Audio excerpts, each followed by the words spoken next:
शुरू अल्लाह ईश्वर के नाम से जो असीम मेहरबान दयावान और कृपाशील है। प्रिय सज्जनों, भाइयों, दोस्तों और मेरे अजीज़ बहनों, आज मैं आपके सामने एक मुख्तसर सा वीडियो लेकर आया हूँ और वो इस्लाम क्या है और इस्लाम की मुख्य शिक्षाएं क्या है और वो किस किस्म के समाज को निर्माण करना चाहता है। तो हमारी जो गैर समझ इस्लाम के ताल्लुक़ से है, मैं चाहता हूँ कि इस वीडियो के ज़रिए से वो दूर भी हो और अब इस्लाम को समझने की कोशिश करें। प्रिय सज्जनों, भाइयों और दोस्तों, इस्लाम के अंदर में 4 मुख्य शिक्षाएं हैं जिसका उल्लेख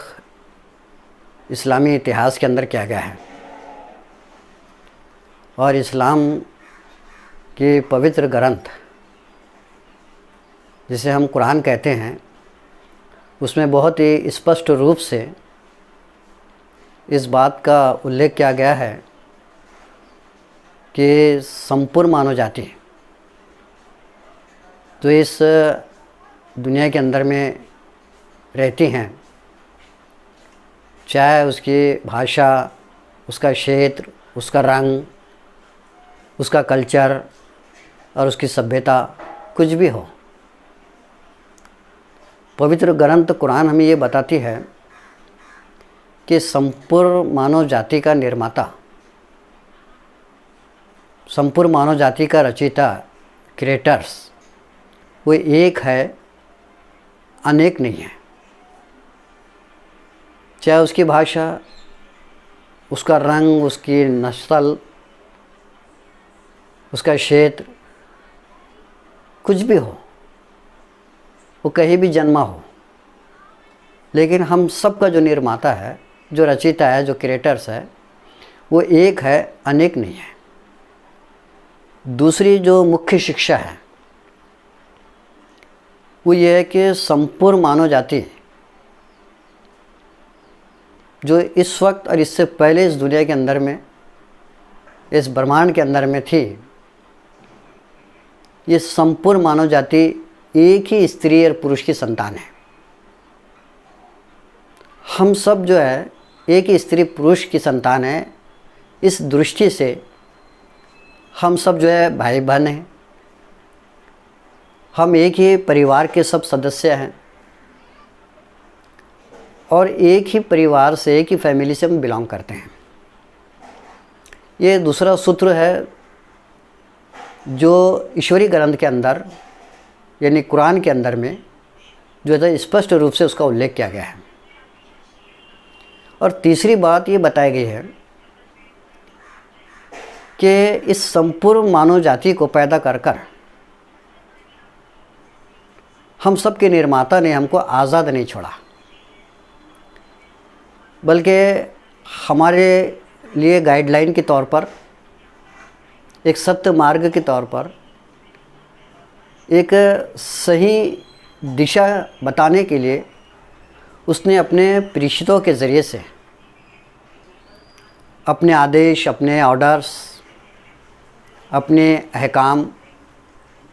उनके ऊपर अवतरित किया और फिर उनके थ्रू मानव जाति तक उसको पहुंचाने की कोशिश की। ये ईश्वर की आदेश या ग्रंथ 4 थे जो इस सृष्टि के ऊपर में अलग अलग वर्षों में, अलग अलग दौर में, अलग अलग कौमों के ऊपर में अवतरित हुए। जैसे नंबर 1 जिसको ज़ुबुर कहते हैं, दूसरा तौरेत कहते हैं, तीसरे को बाइबल कहते हैं और चौथी और अंतिम ग्रंथ जो अंतिम प्रेषित मोहम्मद सल्लम के ऊपर अवतरित हुई है, वो चौथी ग्रंथ कुरान है जो सुरक्षित है और एंडलेस लाइफ डे, अंतिम दिन जो इस दुनिया के अंदर में, इस ब्रह्मांड के अंदर पैदा होने वाला है, उस तक वो कायम रहेंगे और महफूज रहेंगे। प्रिय सज्जनों और दोस्तों, ये ग्रंथ इसलिए अवतरित की गई है ताकि संपूर्ण मानव जाति इसके आदेशानुसार जीवन गुजारे और एक शांतिपूर्वक समाज का निर्माण इस सृष्टि के ऊपर, इस ब्रह्मांड के अंदर, इस यूनिवर्स के अंदर कायम करें। इसलिए किसके आदेश इंसान के कल्याण के लिए है, उसकी मुक्ति के लिए है, उसके निर्वाण के लिए है। और चौथी और आखिरी बात ये बताई गई है कि ये जो जीवन है हमारा, ये जीवन अंतिम जीवन नहीं है, बल्कि आफ्टर डेथ या मरने नंतर या मरने के बाद एक और जीवन है। मरने नंतर या उसके पलीकडे एक जीवन है, एक जिंदगी है जहाँ संपूर्ण मानव जाति को जीवित दोबारा किया जाएगा। और इस जीवन के अंदर, इस जीवन में जो पीरियड आपने गुजारा है, 40 साल, 50 साल, 60 साल, 70 साल, जो भी आपको दिया गया है, इस पूरे कार्यकाल का वह हैसियत उत्तरदायी के आपको, मुझको और संपूर्ण मानव जाति को हमारे वो एक निर्माता अल्लाह ईश्वर के सामने में जवाबदार होना होगा। हमको उसका उत्तर देना होगा कि जीवन जो हमको मिला है और जो हमने जगा है तो किस तरीके से जगा है। पुण्य के काम हमने इसमें किए हैं या पुण्य के काम किए हैं, किसी पे जुल्म तो नहीं किया, किसी बेगुनाह का कत्ल तो नहीं किया, किसी की प्रॉपर्टी पे कब्जा तो नहीं कर लिया, या किसी इंसान के अंदर भेदभाव तो नहीं किया, किसी के राइट और किसी के अधिकारों का हनन तो नहीं किया। ये सारी चीज़ों का आपको बतौर उत्तरदायी के हमारे, हम सब के निर्माता अल्लाह ईश्वर के सामने में आफ्टर डेथ, जिसको क़यामत कहते हैं, उस क़यामत के दिन हमको उसके सामने इन सारे कार्यकाल कर, इन सारे कामों का जवाब देना होगा। लिहाजा मैंने ये बहुत ही संक्षेप के अंदर आपके सामने में इस्लाम का परिचय रखा कि इस्लाम संपूर्ण मानव जाति को अवगत कराना चाहता है कि कुल हु अल्लाहु अहद, अल्लाहुस समद, लम यलिद वलम यूलद वलम यकुल लहु कुफुवन अहद। और ये वो बात है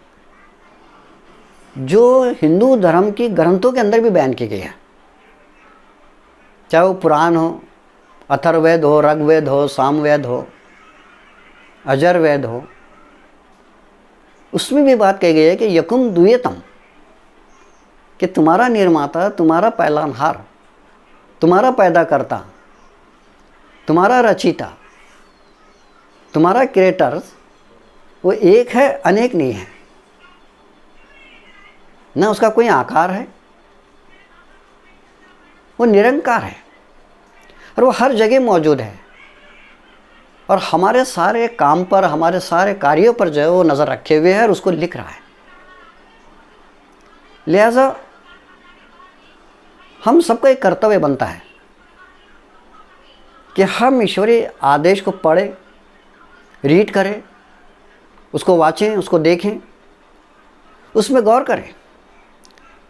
और फिर जहाँ तक पॉसिबल हो सकता है हम सब उस आदेश के मुताबिक,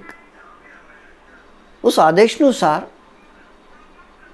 अपने जीवन को गुजारने की जो है कोशिश करें। इस्लाम के अंदर में मुस्लिम उस व्यक्ति को कहा गया है जो ईश्वर के आदेशानुसार जीवन गुजारता हो।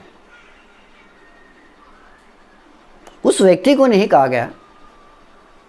कि जिसके पास दाढ़ी है या ऐसी टोपी है या जब्बा है लेकिन वो ईश्वर के आदेश का पालन नहीं करता, वो शराब पी रहा है, बलात्कार कर रहा है, बूढ़े माँ बाप को मार रहा है, उनको ओल्ड एज होम के अंदर डाल दे रहा है, गरीबों पर जुल्म कर रहा है और बुराइयों के अंदर में लथपथ है। अगर उसका नाम भले शेख हो, सैयद हो, लेकिन ये सारे काम अगर वो करता है तो वो मुस्लिम नहीं, बल्कि वो व्यक्ति मुस्लिम है जो ईश्वरीय आदेशानुसार अपने जीवन को गुजार रहा हो। लिहाजा भाइयों और प्रिय सज्जनों, मैं अंत में आपसे यही कहूँगा कि आप अपने जीवन का कुछ क्षण निकालें और उस हिस्से में हम जो है इस्लामी इतिहास का, इस्लामी ग्रंथ जो अंतिम ग्रंथ है और अंतिम प्रेषित मोहम्मद सल्लम पर अवतरित की गई है, जो आज भी आज हमारे पास सुरक्षित है, उसका अध्ययन करें, उसको पढ़ें, रीड करें, उसमें गौर करें। और फिर यह है कि जो सरल मार्ग हम सब के निर्माता ने हम सब के लिए दिया है, जो स्वर्ग तक पहुंचता है, तो उस मध्याम के ज़रिए से हम अपने पूज्य परमेश्वर अल्लाह ईश्वर की प्रार्थना करें, पूजा करें, भक्ति करें और फिर इस तरीके से हम अपने जीवन के अंदर में कल्याण, मुक्ति, निर्वाण हासिल करते हुए सफलता का जीवन यहाँ पर गुजारते हुए एक शांतिपूर्वक समाज का निर्माण करें। ये बहुत ही अहम बातें थी जो इस्लामी इतिहास के ज़रिए से हमारे सामने में आती हैं। बहुत ही संक्षेप के साथ मैंने आपके सामने रखने की कोशिश की हूँ। मैं हम सब के प्रभु अल्लाह ईश्वर से प्रार्थना करता हूँ कि वो हम सबको उसकी ईश्वानी को पढ़ने, उसको समझने की बुद्धि दे, हिदायत दे और फिर उसके बताए हुए आदेशानुसार एक शांतिपूर्वक समाज का निर्माण करने की हम सबको तौफीक अता फरमाए। अस्सलाम वालेकुम, खुदा हाफिज़, शब बख़ैर।